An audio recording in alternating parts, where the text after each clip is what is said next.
시간이 되었으므로 2025년 3월 11일 화요일 아침 예배를 시작하겠습니다. 다 같이 주의 기도로 시작합니다. 하늘에 계신 우리 아버지여, 이름이 거룩히 여김을 받으시오며 나라가 임하옵시며 뜻이 하늘에서 이루어진 것 같이 땅에서도 이루어지이다. 오늘 우리에게 일용할 양식을 주시옵고 우리가 우리에게 죄진 자를 사하여 준 것 같이 우리의 죄를 사하여 주시옵고 우리를 시험에 들게 하지 마시옵고 다만 악에서 구하옵소서. 나라와 권세와 영광이 아버지께 영원히 있사옵나이다. 아멘. 인간의 생사화복을 주관하시는 하나님 아버지, 하나님의 크신 사랑을 진심으로 감사드립니다. 오늘도 우리에게 새로운 하루를 허락하셔서 사순절의 기간을 밟게 하시고 하나님 말씀으로 하루를 열 수 있도록 예배드릴 수 있도록 인도하여 주심을 진심으로 감사드립니다. 하나님, 우리가 믿는 것은 하나님의 언약이 오니 하나님의 언약을 받잡고 오늘을 살 수 있도록 하시고 우리에게 주어진 사명을 아름답게 감당함으로 인하여 하나님을 기쁘시게 하는 삶을 살 수 있도록 은총 베풀어 주시옵소서.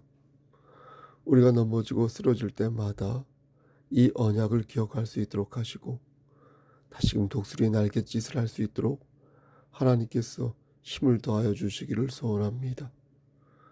하나님, 우리가 교회 공동체로서 각 지체로서 사명을 잘 감당할 수 있도록 하시고 우리가 지고 가야 할 십자가, 그 십자가를 달게 지고 감으로 말미암아 열매 맺는 삶을 살 수 있도록 하시고 이로 인하여서 하나님 나라가 확장되어지는 놀라운 역사 일으켜 주시옵소서.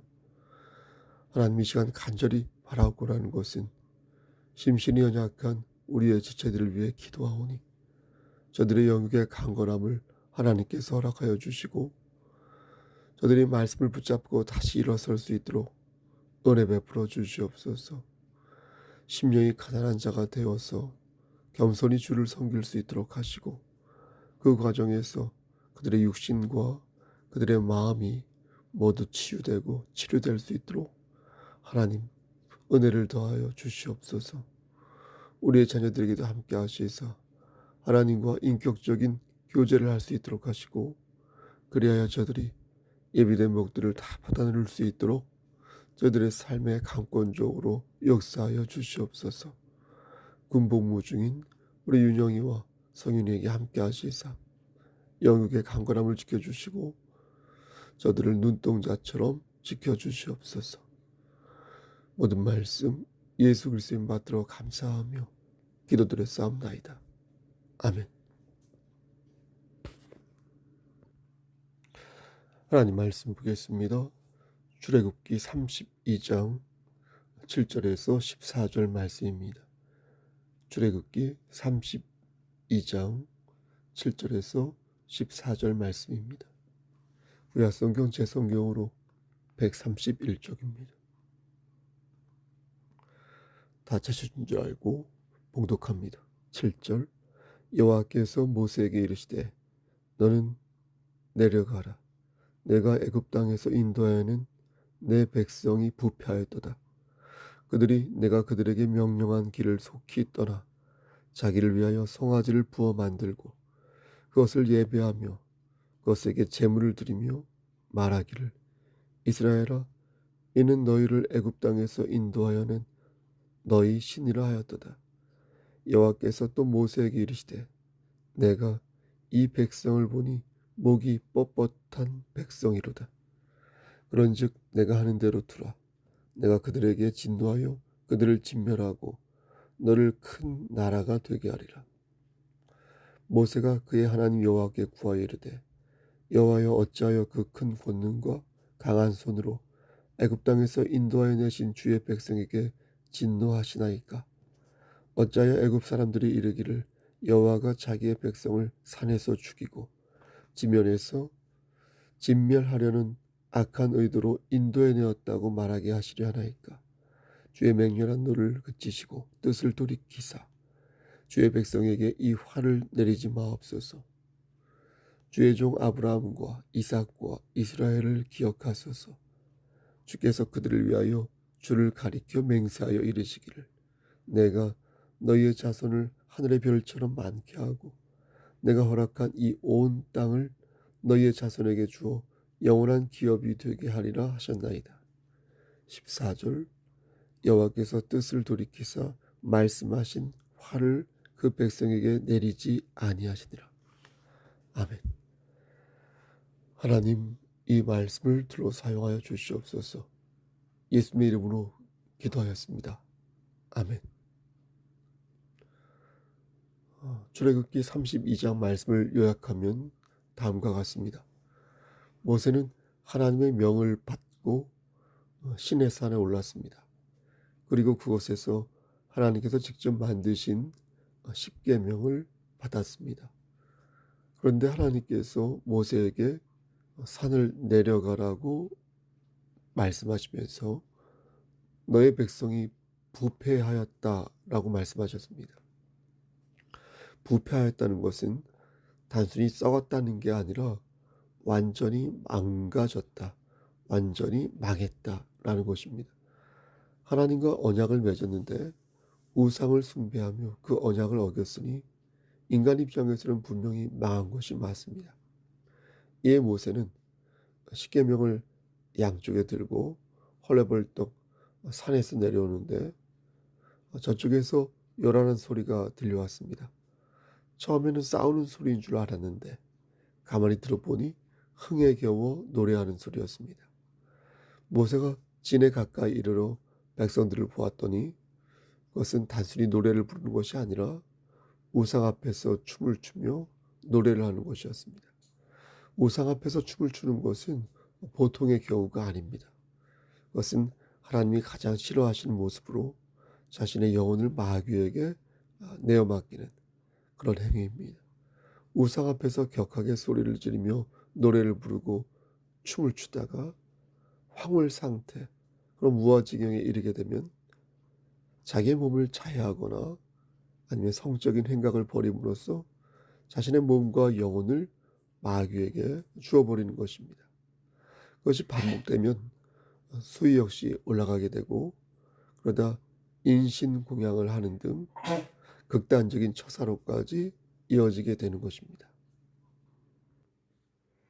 이것을 한두 사람이 한 게 아니라 집단으로 행하였으니 그 모습은 가히 소름이 돋으면서 아마도 괴기스러웠을 것입니다.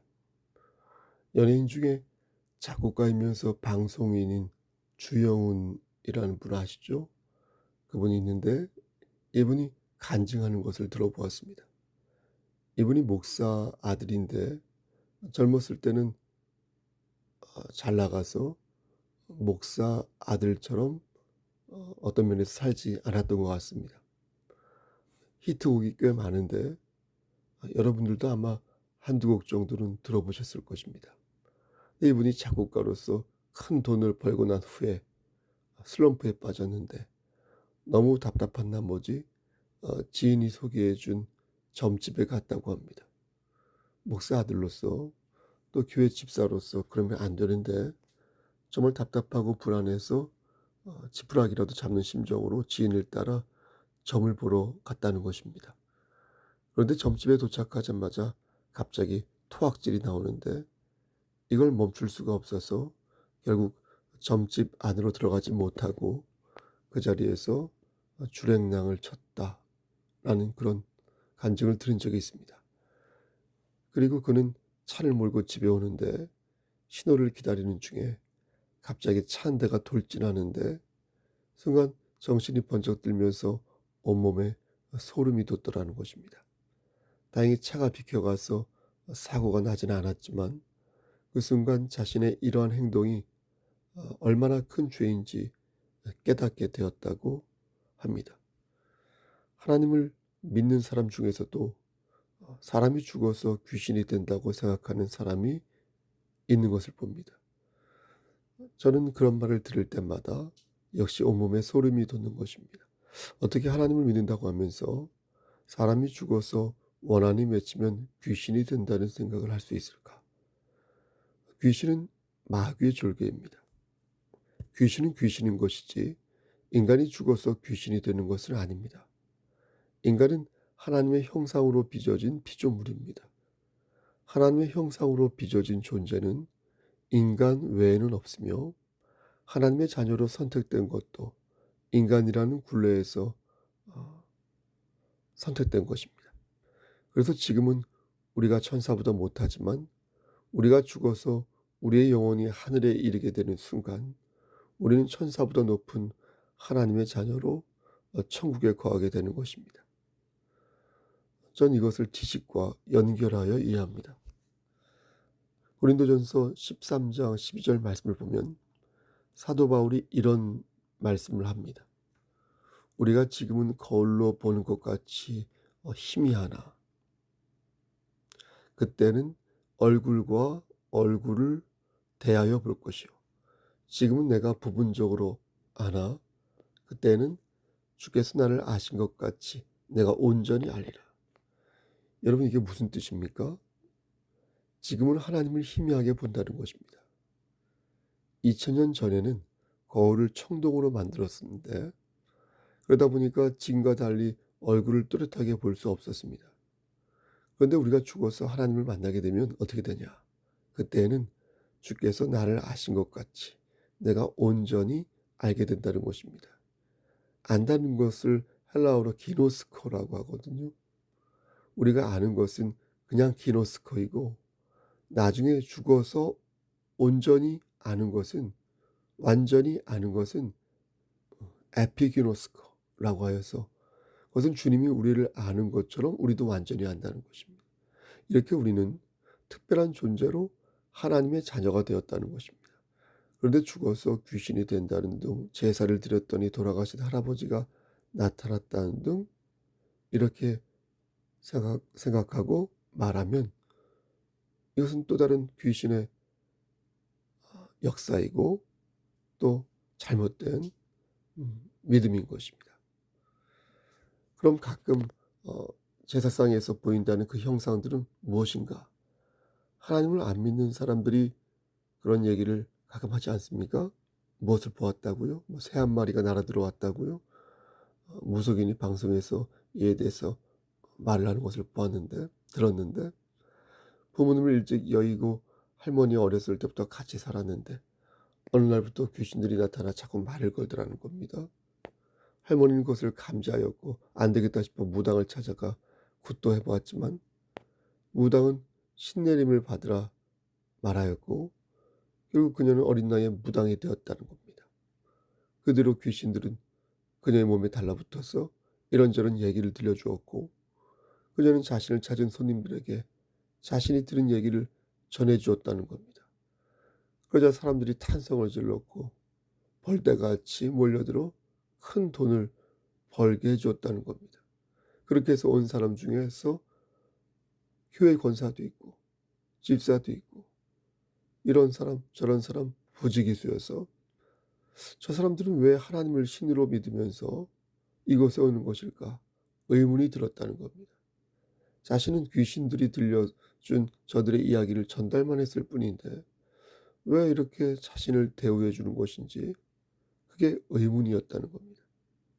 그런데 어느 날 할머니가 갑작스레 돌아가셨고 그래서 그녀는 할머니를 위해 제사상을 치렀는데 그 안의 경험에 의하면 제사상을 차리면 조상신이 오실 것이기에 할머니를 만날 수 있다는 생각에 열심히 제사상을 차렸는데 눈에 불을 켜고 기다려도 할머니는 오지 않고 귀신들만 북적이니 순간 뒤통수를 맞은 것처럼 내가 지금 보고 있는 것이 무엇인가 하는 그런 회의와 공포감이 들었다는 것입니다.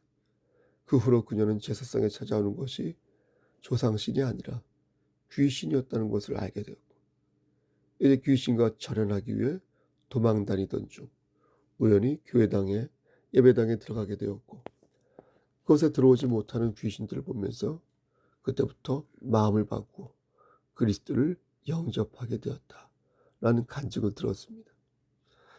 이스라엘 백성들이 송아지 앞에서 발광했을 때 그때 하나님의 마음이 어땠을지 생각해 봅니다.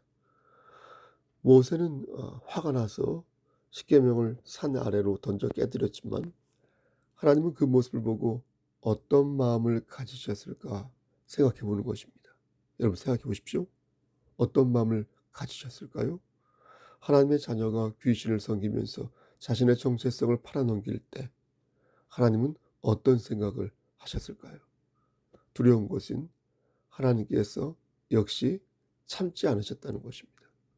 모세는 십계명을 던졌을 뿐이지만 하나님은 그들의 목숨을 던지셨다. 그래서 그들의 목숨을 거두셨습니다. 악은 모든 모양이라도 버리라고 말씀하셨는데 귀신을 섬기고 우상을 숭배했던 그들의 고질적인 병폐를 보면서 사랑으로 그들을 이해하고 사랑으로 모른 척 하신 것이 아니라 하나님의 공의로 그들을 진멸하셨다는 것입니다.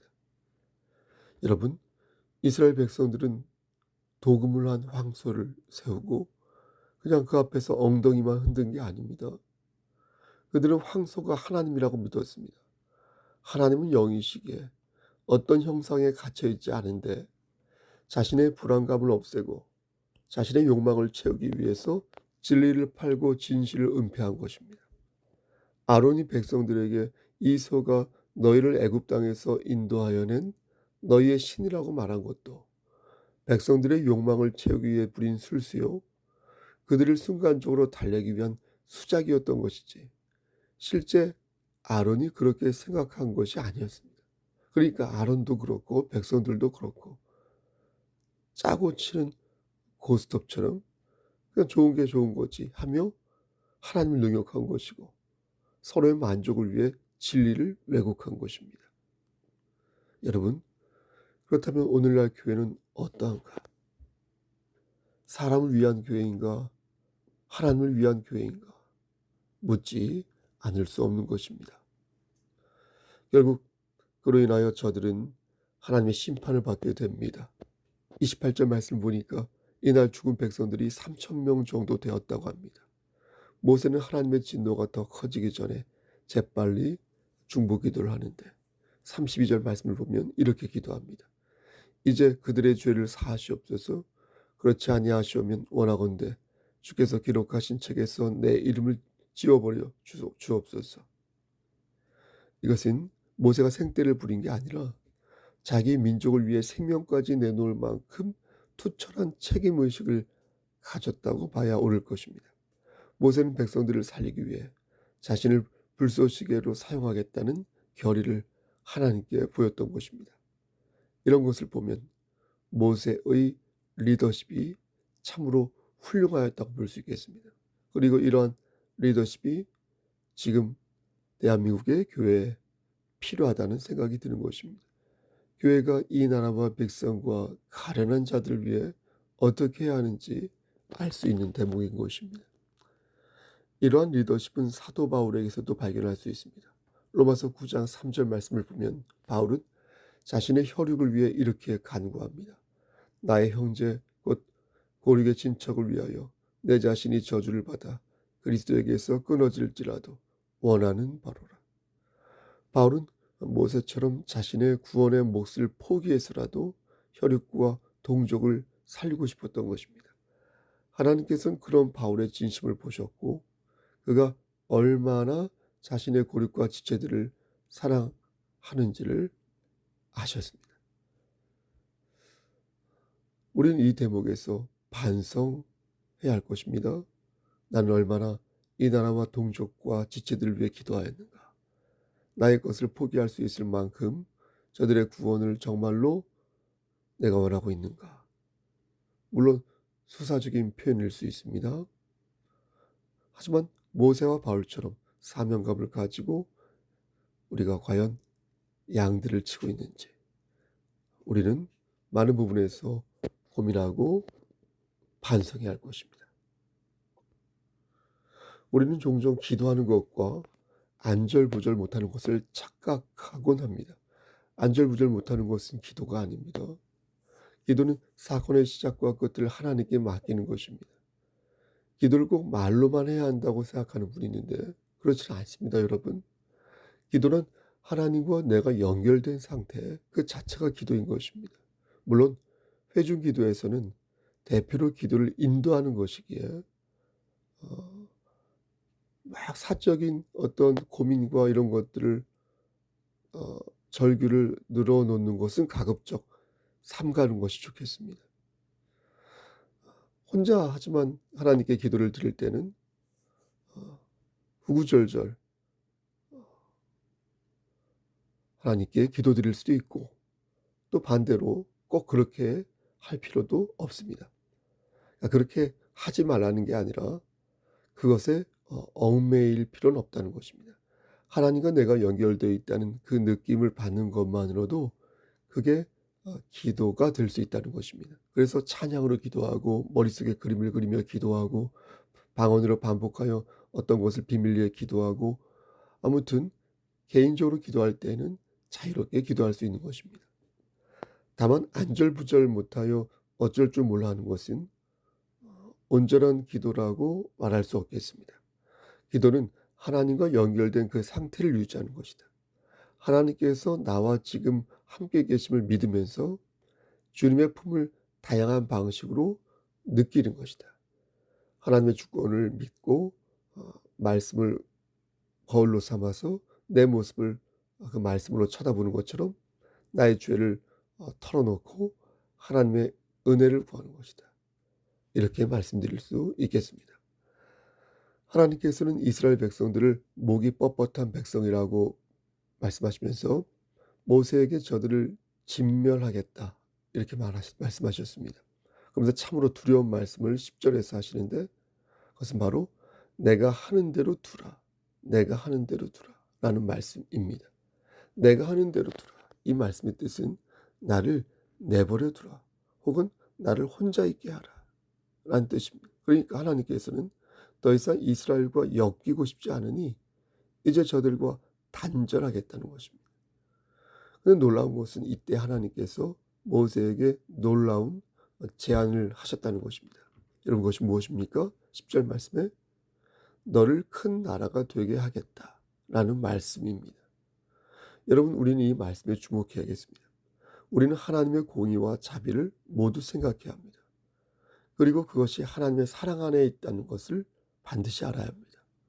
부모님께서 나에게 회초리를 드시기도 하고 반대로 맛있는 된장찌개를 끓여주시기도 하는 것은 서로 다른 모습 같지만 사실은 모두 부모님의 사랑 안에서 행하는 그런 모습인 것처럼, 하나님의 공의와 자비 역시 결국은 하나님의 사랑 안에 공존하는 하나님의 역사라는 것입니다. 여러분, 하나님께서는 결정적인 순간에 우리를 도우십니다. 평상시에는 잘 몰랐는데 지나 보니까 그 뜻이 하나님의 뜻이었다는 것을 알게 됩니다. 그럼 왜 평소에 우리를 일깨우시지 결정적인 순간에 나타나셔서 우리를 일깨우시는 것일까요? 그 이유는 그것이 하나님의 뜻이기 때문입니다. 하나님은 그렇게 하시기로 작정하신 것입니다. 평상시에는 우리가 자발적으로 당신님을 섬기기를 바라셨는데, 그런데 그렇게 하지 않으니까 안 되겠다 싶을 때 하나님께서는 당신의 자녀를 포기하지 아니하시고 위기의 상황에서 우리를 도우시는 것입니다. 그러니까 우리는 어때요? 결정적인 순간에 하나님께서 우리를 도우신다라고 느껴지는 것입니다. 그래서 하나님께서는 그렇게 새롭게 계약을 체결하시는 것입니다. 근데 문제는 무엇입니까? 내가 그 계약 체결의 당사자가 될 수 있느냐, 그렇지 않느냐입니다. 내가 하나님의 진노를 받은 3,000명에 해당할지 아니면 새롭게 계약을 체결한 당사자가 될지 그것을 모른다는 것입니다. 저들이 나와 계약을 체결한 그 무리에 속하는지 그것이 문제인 것입니다. 그러나 저는 이 문제가 그리 머리 아픈 문제가 아니라고 생각합니다. 셈이 빠른 사람에게는 이 문제가 머리가 아플지 모르겠으나 우직하게 하나님을 섬기고 하나님을 의지하는 사람은 하던 대로 하고 살던 대로 살면 되니까 머리가 아플 리 없는 것입니다. 하나님께서는 이전의 언약을 철회하고 새로운 언약을 체결하겠다 이렇게 말씀하셨습니다. 다시 말씀드려서 아브라함과 맺은 언약을 파기하고 모세와 새로운 계약을 맺겠다 하셨습니다. 여러분, 우리는 이 말씀을 어떻게 이해해야 할까요? 이렇게 되면 이스라엘은 아브라함의 자손이 아니라 모세의 자손이 되는 것이고, 이렇게 되면 우리는 아브라함과 같이 믿음으로 의롭다함을 받는 그런 믿음의 후손이 아니라 모세의 율법을 지켜 행위로 이루어지는 율법의 후손이 되어야 한다는 것인데, 왜 하나님께서는 이러한 제안을 모세에게 하신 것일까요?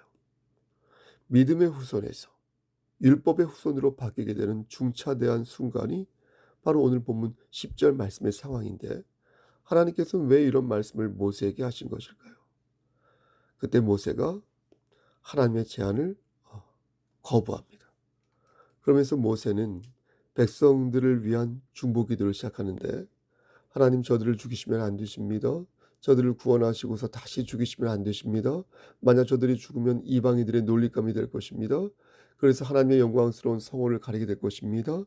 하나님은 믿음의 후손을 우리에게 약속하셨으니 당신의 은혜를 한 번 더 보여주시옵소서. 이렇게 기도합니다. 이 말씀을 얼핏 읽으면 모세가 하나님의 마음을 달래는 것처럼 보입니다. 그래서 모세의 능력으로 하나님을 설득하는 것처럼 보입니다. 실제 모세의 중보기도는 하나님의 뜻을 돌이키게 만든 것이 사실입니다. 그리고 실제 그의 기도가 하나님의 마음을 아프게 할 만큼 간절하게 했던 것도 사실입니다. 하지만 우리는 하나님께서 이 모든 사실을 알고 계셨다는 것을 또한 알아야 합니다. 하나님께서는 모세가 어떻게 말할 것인지 알고 계셨습니다. 모세도 자신이 어떻게 말해야 하는지 당연히 알고 있었습니다. 모세는 마음속으로 이렇게 생각했을 것입니다. 무엇이 우리의 삶을 채울 때 우리는 만족할 수 있을까?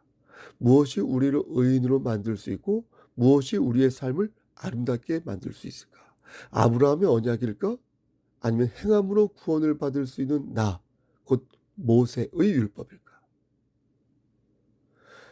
사랑하는 성도 여러분, 모세는 이를 알고 있었던 것입니다. 그래서 모세는 하나님의 제안을 거절한 것이고 기존에 체결된 언약 안에서 중보기도를 한 것입니다.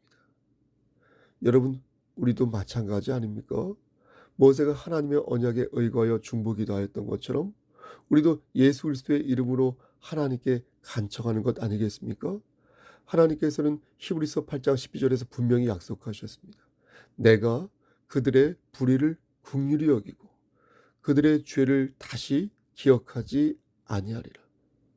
예전에는 죄를 지을 때마다 제사장에게 가서 속죄 제사를 드려달라고 요청했지만 새 언약을 받은 우리는 더 이상 그럴 필요가 없다는 것입니다. 새 언약의 중보자이신 예수 그리스도께서 우리의 죄를 위하여 십자가에 달려 죽으셨기에 새 언약에 참여한 자는 죄 사함을 받아 하나님의 긍휼 안에 거하게 된다는 것입니다. 사랑하는 성도 여러분, 그러므로 우리에게 필요한 것은 무엇입니까? 가는 것입니다. 가는 것. 우리 주 예수 그리스도께서 요한계시록 22장 17절에서 말씀하신 것처럼 오라, 듣는 자도 오라, 목마른 자도 오라, 원하는 자는 생명수를 받으라 하셨으니 우리가 할 수 있는 것은 무엇입니까? 하나님께로 가는 것입니다. 죄를 지을 때마다 마귀가 우리 앞에서 수작을 부릴 때마다 다시 하나님 앞에 무릎을 꿇고 용서를 구하고 긍휼을 구하며 다시 주의 품으로 가는 것입니다. 그것이 우리가 할 수 있는 최선의 노력인 것입니다. 하나님께서는 우리가 자원하여 주의 품에 거하기를 원하십니다. 사랑하는 성도 여러분, 그러므로 하나님을 근심되게 하는 삶을 살지 마시고 오늘도 하나님의 품에 거하는 여러분 되시기를 주님의 이름 받들어 간절히 축원합니다. 아멘.